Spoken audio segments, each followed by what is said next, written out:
Hello guys, आप लोग का टेक्नो एकेडमी क्लासेस में स्वागत है। हम BHPCL टेक्नीशियन ग्रेड थर्ड के लिए जो BHPCL के द्वारा सिलेबस दिया गया है उसको हम कवर करेंगे। तो आज का टॉपिक है सर्किट ब्रेकर।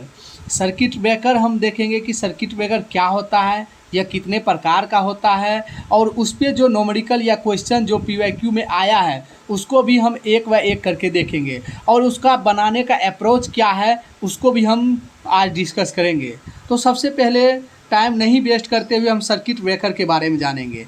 सर्किट ब्रेकर क्या होता है? तो देखिए गाइज, सर्किट ब्रेकर जो है एक इक्विपमेंट है। क्या है? एक इक्विपमेंट है जो ओपन और क्लोज होता है सर्किट के ऑल कंडीशन के लिए, जैसे कि no load, full load and fault condition. मान लीजिए कि सर्किट ब्रेकर जब नॉर्मल कंडीशन में है। क्या है? नॉर्मल कंडीशन में सर्किट ब्रेकर का कॉन्टेक्ट क्या होता है? क्लोज हो जाता है। क्लोज होने के बाद वह क्या होता है? मैनुअली ऑपरेटेड होता है। क्या होता है? मैनुअली ऑपरेटेड होता है। सर्किट ब्रेकर का कॉन्टैक्ट क्लोज होने का मतलब है कि मान लेते हैं कि ये सर्किट ब्रेकर है, इसका कॉन्टैक्ट अभी क्या हुआ? ये सर्किट ब्रेकर क्या हुआ? ये क्लोज हो गया। ये क्या हो गया? क्लोज हो गया। क्लोज होगा तो यह मैनुअली ऑपरेट करेगा। कैसा करेगा? मैनुअली ऑपरेट करेगा। सर्किट ब्रेकर कैसा ऑपरेट करेगा? मैनुअली। और दूसरा कंडीशन आता है केस नंबर 2 आता है। केस नंबर 2 आता है, मान लेते हैं जब फॉल्ट कंडीशन। क्या? At fault condition.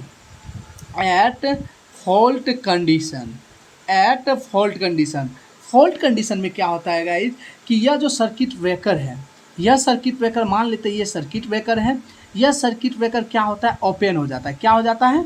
ओपन हो जाता है। तो ओपन जो हो जाता है क्या होता है? ओपन। तो इस समय में सर्किट ब्रेकर जो है ऑटोमेटिक काम करना शुरू करेगा। ऑटोमेटिकली ऑपरेट होना शुरू हो जाएगा। क्या हो जाएगा?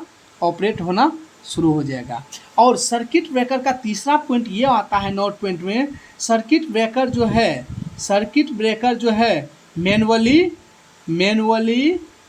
मैनुअली एंड ऑटोमेटिकली ऑपरेटेड करता है। क्या करता है?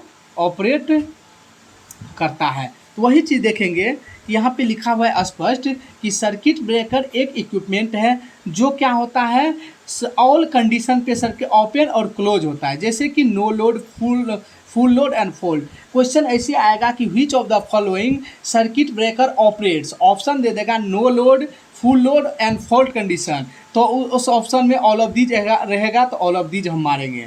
इसके बाद आता है गाइज कि इट परफॉर्म्स, यह सर्किट ब्रेकर जो है interruption function only for performs करता है। कौन सा फंक्शन परफॉर्म करता है? Interruption function. और सर्किट ब्रेकर का एक क्वेश्चन ये भी पूछा जाता है कि सर्किट ब्रेकर का कॉन्टैक्ट हम किसका बनाते हैं? कॉन्टैक्ट जो है हम कॉपर एलॉय का बनाते हैं। कॉपर टंगस्टन एलॉय का हम बनाते हैं। किसका बनाते हैं? कॉपर टंगस्टन एलॉय का। और इसमें एक अगला पॉइंट होता है कि कॉन्टैक्ट रेसिस्टेंस कितना होता है सर्किट ब्रेकर का? तो कॉन्टैक्ट रेसिस्टेंस सर्किट ब्रेकर का 20 माइक्रो ओम होता है। और इसका ब्रेकिंग कैपेसिटी वेरी लार्ज होता है। ऑपरेटिंग टाइम भी लार्ज होता है, 0.1 सेकेंड से 0.2 सेकेंड। लेकिन फ्यूज का फिर बहुत ज़्यादा हो जाएगा। तो अब आइए हम एक इसमें देखेंगे सर्किट ब्रेकर में कुछ इंपॉर्टेंट पॉइंट्स, उसके बाद हम टाइप्स देखेंगे। तो सबसे पहला पॉइंट आता है, एक ऐसे तो बहुत सारा पॉइंट है लेकिन ये दोनों पूछा जाता है। तो देखेंगे कि सेंसिटिविटी क्या है। सेंसिटिविटी तो ऐसे भी हम मेजरमेंट में देखते हैं कि चेंज इन आउटपुट बटे चेंज इन इनपुट होता है, लेकिन इसमें हम देखेंगे कि operate with low value of actuating quantity के लो वैल्यू के साथ जो ऑपरेट करेगा उसी को हम सेंसिटिविटी बोलेंगे। तो सबसे इसमें पकड़ने का क्या ट्रिक है? इसमें देखेंगे जहाँ पे low value of actuating quantity लिखा रहेगा तो उसमें हम सेंसिटिविटी को टिक आउट करेंगे, क्वेश्चन में यदि आएगा तो। उसके बाद देखेंगे रिलायबिलिटी क्या होता है? Operate under pre determined condition. जब प्री डिटरमाइंड कंडीशन के अंदर ऑपरेट करेगा तो उसको रिलायबिलिटी कहेंगे। यदि क्वेश्चन के ऑप्शन में हमको देखेगा operate under pre determined condition, तो वहाँ पे टिक आउट करेंगे, रिलायबिलिटी होता है। अच्छा, कुछ पॉइंट देखते हैं, इंपॉर्टेंट टर्म्स है जो SSC JEE हो, हर एक एग्जाम में, मान लीजिए कि हर एग्जाम में UPPCL हो या BHPCL हो, हर एक एग्जाम में इससे एक क्वेश्चन आता ही आता है थ्योरी पे। तो सबसे पहले होता है आर्क वोल्टेज। क्या होता है। तो इसमें देखेंगे कि आर्क वोल्टेज ये होता है, मान लीजिए कोई आर्किंग पीरियड है, आर्किंग पीरियड के दौरान सर्किट ब्रेकर के कॉन्टैक्ट के अक्रॉस में जो वोल्टेज अपीयर्स होगा उसको आर्क वोल्टेज कहेंगे। क्या बोले हम कि आर्किंग पीरियड के दौरान सर्किट ब्रेकर के कॉन्टैक्ट के अक्रॉस में जो वोल्टेज अपीयर्स होगा उसको आर्क वोल्टेज कहेंगे। एक आता है रीस्टैकिंग वोल्टेज, जो बार बार पूछा जाता है, ये क्वेश्चन बहुत इंपॉर्टेंट है। रीस्टैकिंग वोल्टेज, रीस्टैकिंग वोल्टेज कुछ नहीं है, एक ट्रांजिएंट वोल्टेज होता है। क्या होता है, एक ट्रांजिएंट वोल्टेज होता है जो ड्यूरिंग आर्किंग पॉइंट, जो ड्यूरिंग आर्किंग पीरियड या नियर जीरो क्रॉसिंग पॉइंट या कॉन्टैक्ट एट कॉन्टैक्ट पे या तो near current zero crossing point पे जब वो वोल्टेज अपेयर्स होगा उसी को हम रीस्टार्टिंग वोल्टेज कहते थे। कहने का मतलब ये हुआ, मान लेते हैं हम कि कोई आर्किंग पीरियड है, उसके दौरान क्या हुआ, जब नज़दीक में करेंट जीरो क्रॉसिंग पॉइंट आता है या कॉन्टैक्ट पर, वहाँ पर जो वोल्टेज अपीयर्स होगा उसके अक्रॉस में, उसी को हम रीस्टैकिंग वोल्टेज कहेंगे, जो बहुत इंपॉर्टेंट है।